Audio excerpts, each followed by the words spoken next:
ప్రస్తుతం మనతో పాటు ప్రముఖ ఆధ్యాత్మికవేత్త, జ్యోతిష వాస్తు పండితులు, లలితాదేవి ఉపాసకులు బ్రహ్మశ్రీ నానాజీ పట్నాయక్ గారు ఉన్నారు. గురువు గారితో మాట్లాడదాం. నమస్కారం గురుగారు. శ్రీమాత్రే నమః. మే నెల మకర రాశి వాళ్ళకి విశేషంగా ఏ విధంగా ఉండబోతుంది, ఎలాంటి పరిహారాలు చేసుకుంటే ఈ నెల వెన్ను కలిసి వస్తుంది? తప్పకుండా అండి. రాస్యాధిపతి అయినటువంటి శని 3లో ఉన్నాడు. వీళ్ళకి ధనస్థానంలో రాహు, శని 3లో పరాక్రమ స్థానంలో ఉంటే ఇంకొక పరాక్రమ గ్రహంతో కలిసి ఉన్నాడు అక్కడ. ఆస్తులు, ఈ విద్యాస్థానంలో రవి బుధుడు ఉండడం, సంతాన స్థానంలో శుక్రుడు, 6లో గురువు, శత్రుస్థానంలో గురువు ఉన్నాడు, అష్టమంలో కేతు ఉన్నాడు. సో ఈ చంద్రుడైతే 12 రాసులు తిరుగుతూ ఉంటాడు. ఈ గ్రహస్థితిని అనుసరించి వీరికి ఎలా ఉండబోతుంది, ఏ దేవత ఆరాధన చేసుకోవాలి అనేటువంటి అంశాలు చెప్తుంది నేనైనప్పటికీ చెప్పిస్తుంది సాక్షాత్ లలిత అమ్మవారిగా భావిస్తూ ఆ లలితాంబిక అమ్మవారి యొక్క అనుగ్రహం పరిపూర్ణంగా కలగాలని మనస్ఫూర్తిగా కోరుకుంటూ, ఇక్కడ ఎప్పుడైతే రాస్యాధిపతి 3వ స్థానంలో ఉన్నాడు, వీరు ఎక్కువగా ఇంట్లో ఉండడం కంటే కూడా బయట ఎక్కువగా తిరుగుతూ ఉంటే వీళ్ళకి మంచిది. కాకపోతే ఇక్కడ ఏంటంటే 3వ భావంలో కుజుడు ఉన్నందుకు వీళ్ళు ఏదైనా మాట్లాడేటప్పుడు, కమ్యూనికేట్ చేసేటప్పుడు చాలా జాగ్రత్తగా చేయాలండి. ఏదో అంటే తొందరపాట్లు ఏదో చేయడం ఇట్లా చేయకూడదు, ముఖ్యంగా గుర్తుపెట్టుకోండి. కాబట్టి ఇది ప్రధానంగా పాటించాలి. అలాగే వీళ్ళకి అగ్రిమెంట్స్, మెయిల్ పంపించేటప్పుడు, వాట్సాప్ చేసేటప్పుడు ముఖ్యంగా శని మంగళవారాలు ఎటువంటి అగ్రిమెంట్స్ చేయకపోవడమే మంచిది. వీరికి అన్నదమ్ముల వరుసలు వార్త అనవసరమైన డిస్టర్బెన్స్ వస్తూ ఉంటాయి. ఇక ఆన్లైన్లో బిజినెస్ చేసేటువంటి వారికి 2వ భావంలో ధనభావంలో రాహు ఉన్నాడు కాబట్టి ఆన్లైన్లో బిజినెస్లు అండ్ అకల్ట్ రిలేటెడ్ లేకపోతే డయాగ్నోటిక్ రిలేటెడ్ సంబంధించిన ఇటువంటి వాటి మూలంగా మంచి ధనయోగం ఉంటుంది చెప్పాలంటే.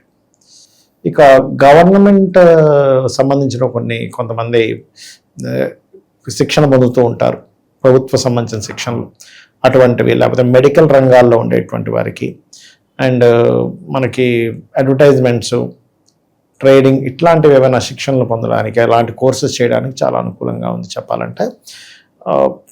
మనకి ఏదైనా చదువులో కొంత మెడల్స్ సంపాదించడం, చదువులో కొంత పేరు ప్రఖ్యాతలు రావడానికి ఈ మే మాసంలో ప్రధానంగా మే 14వ తేదీ వరకు 4వ భావంలోనే రవి ఉంటాడు కాబట్టి అక్కడ వరకు చాలా అనుకూలంగా ఉంది. కాకపోతే మే 12 నుంచి కొంచెం కుజుడు వస్తున్నాడు కాబట్టి అక్కడి నుంచి కొంచెం ఏమవుతుందంటే వీరికి చెప్పాలంటే 12 వరకు అనుకూలత ఉంది. 12 నుంచి ఎప్పుడైతే కుజుడు ఎంటర్ అవుతున్నాడో స్ట్రెస్ కొంచెం పెరుగుతుంది విద్యా విషయంలో. అయితే వీరికి ఇప్పుడు 3లో అధిక గ్రహాలు ఉన్నాయి కాబట్టి మకరం వారికి ఏదైనా ఒక ప్రాపర్టీ అమ్మడానికి అనుకూలంగా ఉండే సమయం, కొనడం కంటే కూడా. మనకు చూడండి, ఒక్కోసారి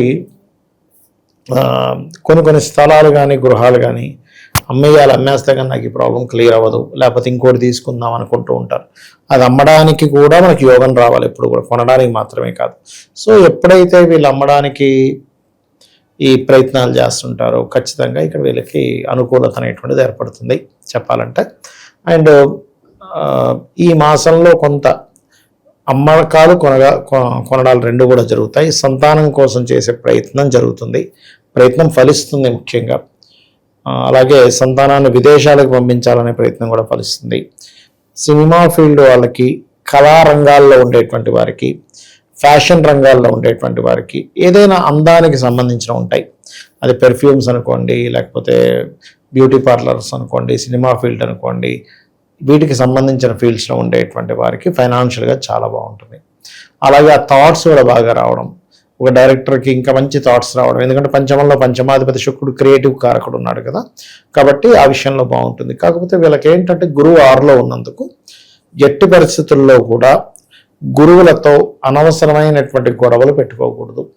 ఇక్కడ ఏమవుతుందంటే అనవసరమైన గొడవ మూలంగా వాళ్ళ నుంచి వీళ్ళకి అనవసరమైన వ్యతిరేకతలు, గొడవలు, ఘర్షణలు ఇవి బలంగా చూపిస్తున్నాయి చెప్పాలంటే.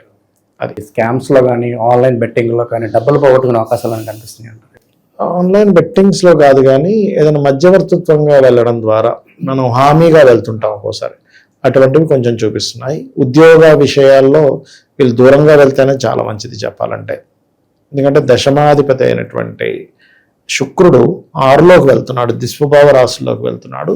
సో ఇదేమవుతుందంటే కొంతవరకు బ్యాంకింగ్, టీచింగ్, ట్రైనింగ్స్, ఈ ఫైనాన్షియల్ రంగాలు, చిట్ ఫండ్స్, మార్కెటింగ్ చేయడం ఇట్లాంటి వాటిల్లో ఎక్కువగా ఉద్యోగ అవకాశాలు కూడా వస్తాయి వీరికి. అది మెయిన్గా చూసుకోవాలి. ఉద్యోగం కోసం బయటికి వెళ్ళే ప్రయత్నం కూడా చేయొచ్చు, చేయకూడదని కాదు. కాకపోతే 14వ తేదీ విదేశీ ప్రయత్నాల పరిస్థితి ఏంటి గురుగారు? విదేశీ ప్రయత్నాలంటే ఒకటండి, ఇక్కడ మకరం వారికి 12వ అధిపతి అయినటువంటి గురువు 6లో ఉన్నందుకు విదేశాలకు వెళ్ళి చదువుకోవడానికి అయితే అనుకూలంగా ఉంది. బట్ అంటే హైయర్ ఎడ్యుకేషన్ పర్పస్లో వెళ్తుంటారు కదా, వాటికి చక్కగా అనుకూలత ఉంది.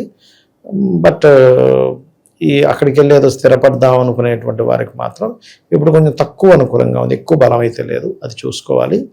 కాకపోతే ఈ 14వ తేదీ నుంచి గురువు దగ్గర శుక్రువు కూడా వెళ్తుంటాడు కాబట్టి కొన్ని సందర్భాలలో గురువులతో, అందులో ముఖ్యంగా లేడీస్తో కొంచెం శత్రుత్వాలు ఏర్పడతాయి 14 తర్వాత. గురు శుక్రులు కలిసి 6వ స్థానంలో ఉండడం వల్ల, అంటే ఒక్కోసారి మనం చూడ మంచికి పోయినా కూడా చెడు ఎదురవుతాం అంటుంటారు చూసారా, అటువంటివి కొంచెం చూపిస్తున్నాయి. సో అందుకని కొద్దిగా జాగ్రత్త వహించాలి మే మాసంలో వీళ్ళు. ఈ లోపలైతే ఇంకా బాగుంటుంది వీరికి.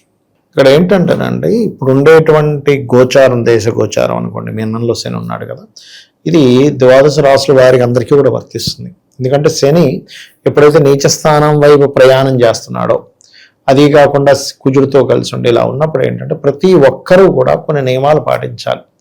ఏమిటది? దానివల్ల ఏమవుతుందంటే వీళ్ళకి ఉద్యోగ విషయాల్లోని కొన్ని ప్రమాదాలు తప్పడం కానివ్వండి, కొన్ని నెగిటివ్ ఎనర్జీస్ తగ్గడం కూడా జరుగుతుంది. దీనివల్ల ఏం చేయాలి ఏంటి అంటే, నవగ్రహాలలో కుజుడు శని ఉంటారు కదా, కుజ శని గ్రహాల దగ్గర దీపారాధన చేయడము. వీళ్ళ జన్మజాతకంలో శని అంటే వాళ్ళ పర్సనల్ చార్ట్ ఉంటుంది కదా, శని ముఖ్యంగా మనకి ఉద్యోగానికి వ్యాపారానికి కారకుడు. కాబట్టి ఉద్యోగ వ్యాపారాలకి కారకుడైనటువంటి శని, అంటే బుధుడు కూడా వ్యాపారానికి కారకుడు అనుకోండి, బట్ కర్మకారకుడైన. కాబట్టి ఈ గ్రహం ఏ గ్రహాల చేత కలిసిందో చూడాలి మెయిన్గా. కొంతమందికి ఏంటంటే పాపగ్రహంతో, అంటే మామూలుగా కుజుడు కేతుతో కలిసి ఉంటే న్యాచురల్గానే ఇబ్బంది ఉంటుంది.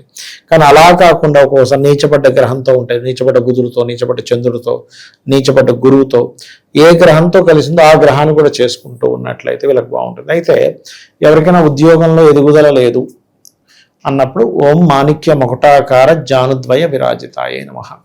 ఇది ఎవరైతే ప్రతిరోజు 45 నిమిషాలు చేస్తారో, ఒక్క 40 రోజులు గడిచేసరికి వీళ్ళు చెప్తారు, ఎలాంటివి క్లియర్ అవుతాయి చెప్తా చూడండి. ఉద్యోగానికి వెళ్తున్నామండి కానీ సాటిస్ఫాక్షన్ లేదంటారు చూసారా, ఉత్సాహంగా వెళ్తాడు అక్కడి నుంచి. ఉద్యోగం వెళ్తున్నానండి కానీ అక్కడ ఉండే చుట్టుపక్కల అందరూ నెగిటివ్ పీపులే, ఎప్పుడు నేను కొంచెం ఖాళీగా కనబడితే నన్ను తట్టుకోలేరు, నాకు కొంచెం ప్రమోషన్ వస్తుంది అనుకుంటే నన్ను తట్టుకోలేరు, అలా ఉందండి పరిస్థితి అంటూ ఉంటారు. అటువంటి వాటికి కూడా ఈ మంత్రం పనిచేస్తుంది బ్రహ్మాండంగా. అది అలాగే కాస్త గోవులకి బెల్లం తినిపించడము. మీ ఇంట్లో ముఖ్యంగా ఈ ఉద్యోగ సంబంధించినటువంటి విషయంలో ఎవరికైనా మాటికి ఇబ్బంది జరుగుతుంది అంటే దక్షిణ భాగం పాడైందని అర్థం. అంటే సౌత్ సెంటర్లో ఎవరికైనా బాత్రూమ్స్ ఉన్నాయనుకోండి, అది ప్రమోషన్స్ని, ఉద్యోగాన్ని ఇచ్చేటువంటి ప్రదేశం. కాబట్టి అక్కడ ఏదైనా వాష్రూమ్స్ అది ఉంటే ఆ వాష్రూమ్స్కి చుట్టూ కమోడ్కి ఒక కాపర్ కానీ మన బ్రాస్ పట్టి ప్రధానంగా వేసినట్లయితే కూడా వీళ్ళకి వాస్తురీత్యా వచ్చేటువంటి ఇబ్బంది కూడా తగ్గుతుంది చెప్పాలంటే. సో ఇవి చేసుకోవచ్చు. అయితే ఇక్కడ ఏంటంటే ఎప్పుడు కూడా కొన్ని జాతకాల్లో ఇక్కడే ఉంటే ఉద్యోగం వీళ్ళకి అనుకూలించదని ఉంటుంది. అంటే అలాగా కొంతమందికి విదేశాలకు వెళ్ళాలి, అప్పుడు 12వ భావ సంబంధం వచ్చింది దశమాధిపతితో, అప్పుడు విదేశాలకు వెళ్ళడం, లేదు చర్రాసులో ఉన్నాడు మాటికి మారడం, లేదా 9వ స్థానం వేరే రాష్ట్రానికి వెళ్ళి సెటిల్ అవ్వడం, ఇట్లా చూసుకోవాలి. ఇక ఓవరాల్గా ఎటువంటి పరిహారాలు చేస్తే బాగుంటుంది గురుగారు? వీరికి ఎక్కువగా అంటే ఎప్పుడు కూడా పంచమాధిపతినే తీసుకోవాలి. శుక్రుడు పంచమాధిపతి.